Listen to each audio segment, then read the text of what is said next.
let's talk some general rules as we're going through a home inspection. Is as you're going around and all of a sudden it's in need of repair or replacement, then it may seem like a simple concept, but don't operate it. Operating anything that already needs to be repaired or replaced is not going to help further your findings. It's already in need of repair or replacement. So operation is not going to help your cause. In fact, you may even hurt it more and hindering yourself. As I go through a home, sometimes I'll find a loose door handle or a disposal that's jammed. In certain circumstances, again, proceed with caution on this one, but I will go ahead and tighten up a screw here or there, or break loose a disposal with a disposal wrench if available. I usually carry one in my tool belt for that specific reason. But if it's going to if it's going to be faster for me to fix it than it is for me to write it up, then I typically will just go ahead and fix it. Cabinet doors, etc. Sometimes it works in my benefit.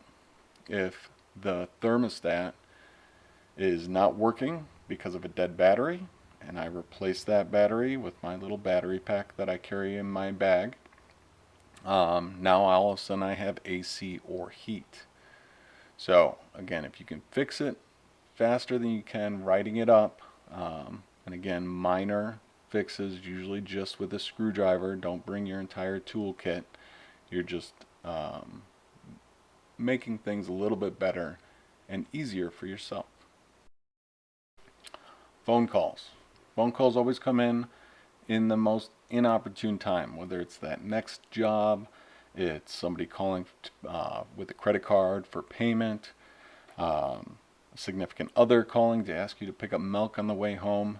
Whatever it may be, don't pick up your phone with your earbuds, your headphones, whatever it may be, and continue with the inspection. Just stop your feet. Anytime the phone rings, stop your feet, take your phone call, finish your phone call, focus on them, and then go ahead and once that phone call is over, continue on with the inspection. But don't try to do both at once. You'll end up missing something. As you're walking around in the house and you're experiencing doors, windows, drawers, etc., that aren't as smooth as they once used to be. Is it too difficult to operate, or is it in need of repair or replacement? Don't look at yourself as the guide. Look at who may be using that in the future.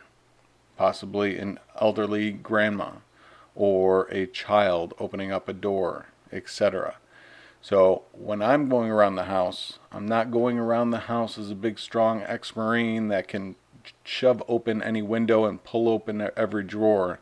I'm walking around the house with grandma strength, because that's who may need to operate that door or window or drawer. Is not a young able-bodied person, but somebody that maybe has difficulty with the strength.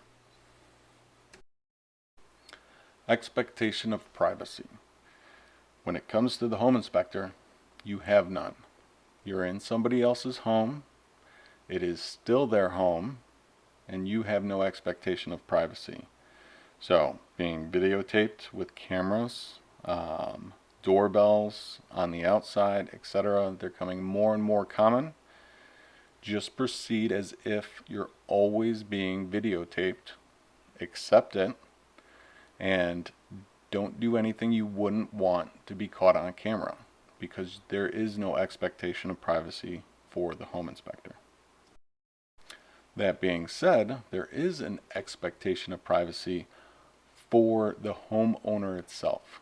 So, and I'm talking about the seller in this aspect, who is currently living in the home. So one of the most common things I run into is going into, let's say, the master bedroom, and I can't find the remote to control that master bedroom ceiling fan. What I do is I just put in my report, unable to operate or verify operation of this master bedroom ceiling fan because I was unable to locate the remote. Have homeowners demonstrate operation to your satisfaction and move along. Most of the time that remote is sitting in their nightstand. That nightstand is personal property of theirs, and just leave it alone. Don't go into any doors, drawers, personal armoires, etc. inside of a house that is to be expected of personal privacy. Just go ahead and write it up.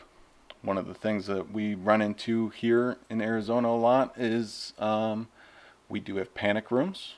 So the panic rooms will be either locked up or secured that we can't get in. Even if the homeowner's home, they may say, we don't want you to go ahead and go inside the panic room. We will explain everything about the panic room to the buyers once we sell it. Another one is gun closets. So the hall closet may have been turned into a gun closet, and the homeowners don't want us in that closet. Write it up.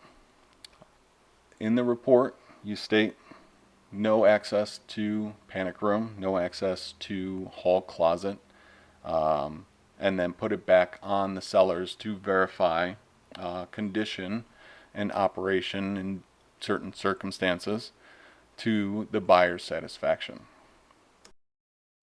Because ultimately, this is still the seller's house. They're still living there.